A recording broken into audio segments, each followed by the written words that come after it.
Bon, aujourd'hui, on apprend dans le Devoir qu'à la fin de l'année financière 2025-2026, la Fédération autonome de l'enseignement, la FAE, pourrait avoir dépensé autant que 2,4 millions de dollars dans la contestation devant les tribunaux de la loi 21. Ce matin, en lisant cette nouvelle, je suis tombé sur un texte signé par mon invité sur le projet de loi 60. La Fédération autonome de l'enseignement, la FAE, se prononce sans avoir consulté ses membres. C'est signé de Tania Lompré et Yves Martineau.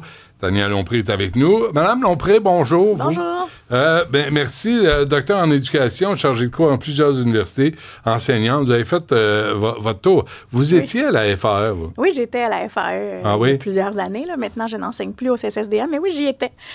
Quand vous avez lu ça ce matin dans le Devoir, 2,4 millions de dollars, alors qu'en 2023, la FAE n'avait pas prévu de fonds de grève pour ses enseignantes, avez-vous steppé? Oui, beaucoup. Puis, tu sais, je comprends pas encore en regardant les chiffres de ce matin puis de voir les réactions des élus de la FAE qui nous disent que c'est la petite bière, finalement, 2,5 millions. C'est pas beaucoup d'argent. Tu sais, pour le commun des mortels, peut-être que c'est beaucoup, mais pour une organisation syndicale, pas tellement. Moi, je suis vraiment là, je sens qu'on manque de respect, en fait, aux enseignants et à la population en général quand on utilise les cotisations pour autant... tu sais, je comprends que pour une loi votée en bonne et due forme à l'Assemblée nationale. Par un gouvernement élu, qui a été élu d'ailleurs en promettant ce genre de choses-là. Ouais. Est-ce que Mme Hubert n'est pas, en passant, là, par la population? Elle est peut-être élue par ses membres, même là. Je vous suis, Tania Lompré, là, je cite dans l'article du Devoir, elle a répondu, Mme Hubert, aux journalistes, c'est sûr que pour monsieur et Mme tout le monde, tu sais, le petit peuple, là, tu sais, le petit monde, là, 2 millions de dollars, c'est faramineux. Et si on divise par le nombre de membres, on parle de 35 ou 36 piastres sur 7 ans. Oui. Mais quel mépris, quelle arrogance. Je pense que oui, là, je trouve qu'on est regardé de haut. Là. Moi, j'ai pas ça qui traîne dans mes poches, personne non plus. Puis les écoles non plus, hein, parce qu'on représente des enseignants. On a besoin de sous dans les écoles, on a besoin de sous pour plein d'autres dossiers. Ouais. Je pense qu'ils sont plus prioritaires qu'une loi qui est votée. On va revenir sur votre texte de 2014 avec Yves Martineau, parce qu'il y a des affaires vraiment importantes. D'abord, il faut préciser, faisons la chronologie des événements. Madame Hubert de la FAE dit on a l'appui de nos membres sur cette contestation devant les tribunaux de la loi 21. Oui. C'est faux. Bien, en fait, ça dépend de ce qui s'est passé dans toutes les instances. J'étais pas là tout le temps, non, mais avec ce qui s'est passé sur 2013. Au départ, c'était complexe. Là. On avait eu un sondage, les enseignants avaient été sondés. En fait, je pense qu'on était à 77 c'est ça. Pour les représentantes et représentants de l'État, je remplis les espaces vides, Tania Lompré, parce que j'ai le texte devant moi, doivent s'abstenir d'afficher des signes religieux visibles. C'est ça, là. Oui. 77 des enseignants de la FAE en faveur de cette position. Tout à fait.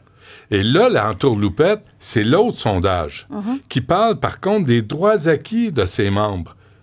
Et là, ça tombe à 49 51 en faveur de ça. Et c'est là où la FAE utilise ce sondage qui porte sur la Charte des valeurs. Des valeurs. Donc, qui n'était même pas un projet de loi à l'époque, là. Même pas. Pas du tout. Puis là, et aujourd'hui, elle utilise ça sur la loi 21, sur la laïcité. Oui.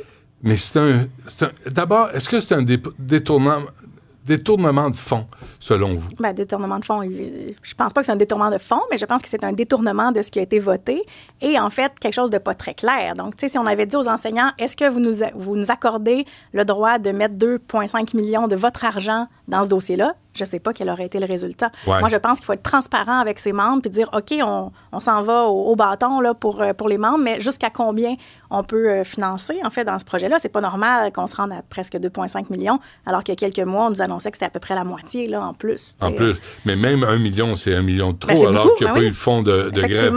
OK, mais en sachant... On a été des jours et des jours sans salaire. C'est fou, hein? Sans salaire. Ouais. $0. Mais il y a de l'argent pour les avocats. Ça, il y a de l'argent. Pour les têteux, pour la gang de têteux, là, il y a de l'argent.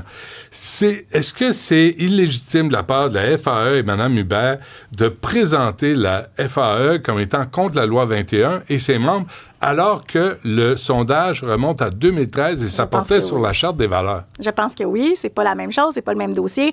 Je pense qu'on serait vraiment dû pour ressonder les membres puis demander si on est capable de faire ça avec leurs sous.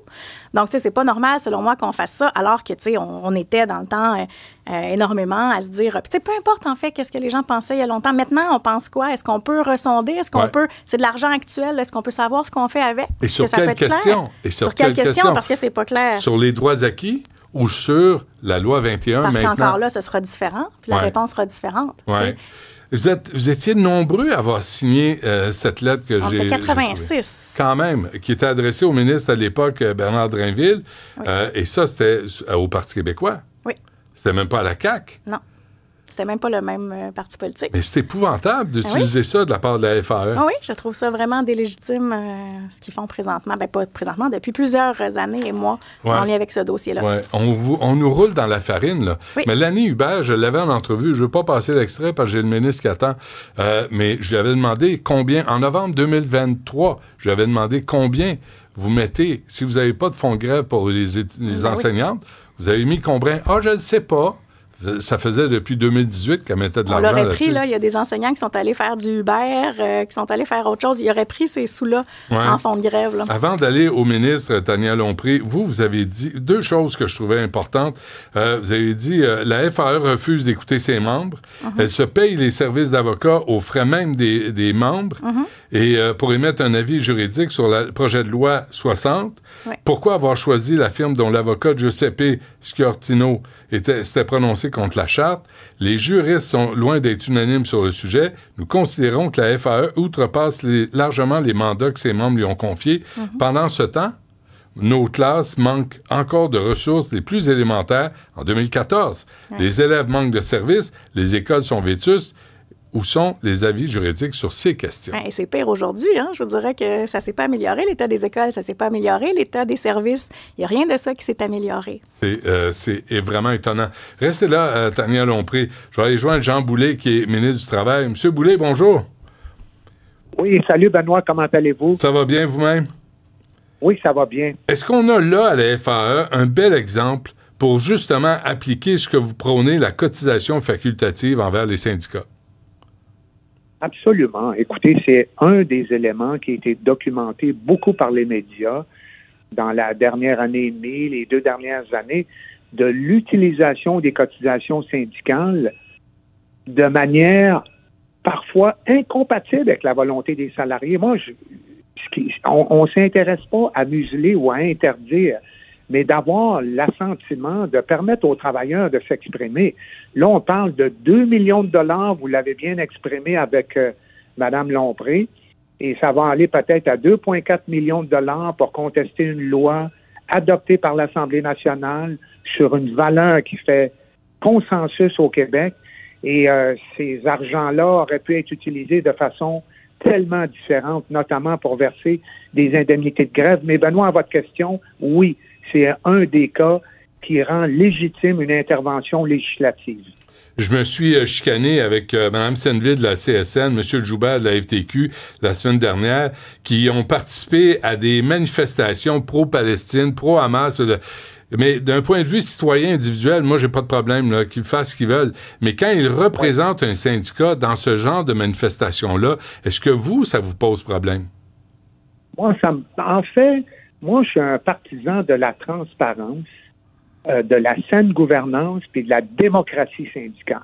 Quand on sait qu'au Québec, il se verse à peu près 1,5 milliard de dollars en cotisations syndicales, ceux qui payent, les travailleurs, les travailleuses au Québec, ont le droit de savoir, ont le droit de s'exprimer, puis de connaître ça, à quoi ça va servir, quelles sont les activités. Des cotisations, c'est un montant d'argent qui est important pour plusieurs personnes. Il y a eu effectivement le cas de la FAE, mais il y a eu aussi les vols de temps, les dépenses, les voyages à l'étranger, les manifestations. Quand on utilise des cotisations pour participer à des manifestations, il faudrait, année après année, le mentionner aux travailleurs, leur donner l'opportunité de s'exprimer. Faut rappeler, oui, les lunchs bien arrosés de la FTQ Construction, les gros pick-up que les directions n'utilisaient pas pour aller sur les chantiers sur la Côte-Nord, ce que Bernard Gauthier me confirmait. Tout ça, c'est du gaspillage d'argent, pas nécessairement en lien avec les volontés des membres de chaque syndicat. À quel obstacle vous cognez-vous, M. Boulay, dans ce projet de loi sur la cotisation facultative? Ben, à quel obstacle? En fait, les syndicats, vous les entendez, mais je répète constamment que c'est pas un projet de loi contre les syndicats, mais pour les travailleurs du Québec qui payent une cotisation. Les syndicats bénéficient de la formule REM, qui est une obligation faite aux employeurs de retenir à la source sur les salaires versés aux travailleurs le montant de la cotisation déterminé par les syndicats et de leur remettre. Est-ce que c'est raisonnable et normal de permettre à ces travailleurs-là de s'exprimer, de participer à ce qui est utilisé à même leur cotisation syndicale? Moi, ça m'apparaît évident, là. Mais c'est sûr que les syndicats vont dire qu'on porte atteinte à leur régie interne puis à leur façon de faire. Je pense que c'est pas tous les syndicats, mais comme j'ai dit tout à l'heure, il y a eu beaucoup de cas qui ont été rapportés. C'est, à mon avis, des excès syndicaux et ça prend une intervention du législateur pour ramener un peu d'ordre, mais surtout de la transparence là-dedans. Bon, à quel moment vous pensez que ça va devenir une loi? Ben, normalement, Benoît, je devrais déposer le projet de loi la semaine prochaine. Normalement, donc, c'est l'objectif que nous avons en tête. Et après ça, évidemment, il va y avoir des consultations particulières, une étude détaillée, mais je suis très confiant que ce projet de loi-là va répondre à la volonté des travailleurs qui payent des cotisations syndicales au Québec de savoir comment on les utilise, puis de savoir comment on vote, puis de savoir comment les décisions se prennent, de savoir comment les ressources financières sont utilisées. J'irai pas plus loin, là, mais j'ai des intentions, puis elles seront clairement exprimées dans le projet de loi, Benoît. Très bien. Jean Boulay, ministre du Travail, merci d'avoir pris le temps de nous parler, M. Boulay. À la prochaine. Ça me fait plaisir. À bientôt. Au revoir. Tania Lompré, pour conclure, qui a pris en otage la FAE? Depuis quand la FAE est plus au service des enseignantes?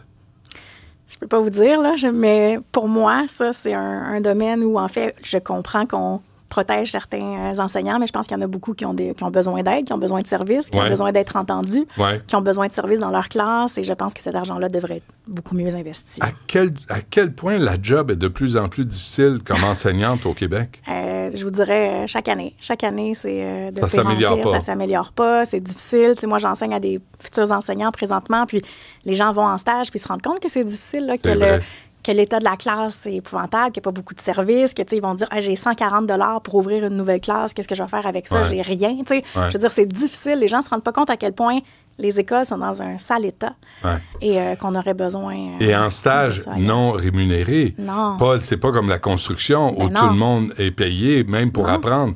Là, il y a des enseignantes, des femmes qui ont passé 4 ans à l'université, qui arrivent en classe, et là, elles doivent travailler gratuitement. Bénévolement.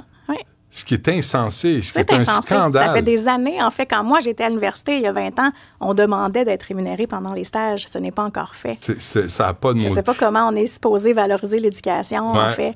Pour prendre en charge des enfants, là. Et certains qui ont des problèmes. Des enfants qui ont de plus en plus de problématiques, qui ont de moins en moins de services, de moins en moins de spécialistes pour les aider. On en a de plus en plus sur nos épaules. Mais on en a pour les avocats, pour contester une loi comme la FAE fait, la loi 21. Et ça dure au moins depuis 14 ans. Je crois que ce n'est pas d'avoir les priorités à la bonne place. Je pense, hein? J'espère que Mélanie Hubert va répondre de ça, va répondre de cette lettre qui est importante, que j'ai difficilement trouvée sur Internet, là. Tania Lompré, Yves Martineau et et 86 autres 86 autres enseignants. Et ça, vous n'avez pas fait un sondage pour les trouver, là. Non. Ça a été juste rapide. Spontané. Avec nos collègues dans 2 écoles où on travaillait. OK, dans votre environnement immédiat, je serais curieux de voir le nombre de profs de la FAE qui sont contre le gaspillage de millions de dollars. Ils ont peur de parler, ils parlent pas parce que c'est dur d'aller parler dans un micro, c'est dur d'aller parler à un journaliste, c'est dur de... fait que les gens, ils disent rien. Ah oui, hein. C'est ça au Québec. Tania Lompré, un gros merci. Merci à vous. On va sûrement se reparler. On revient après ça.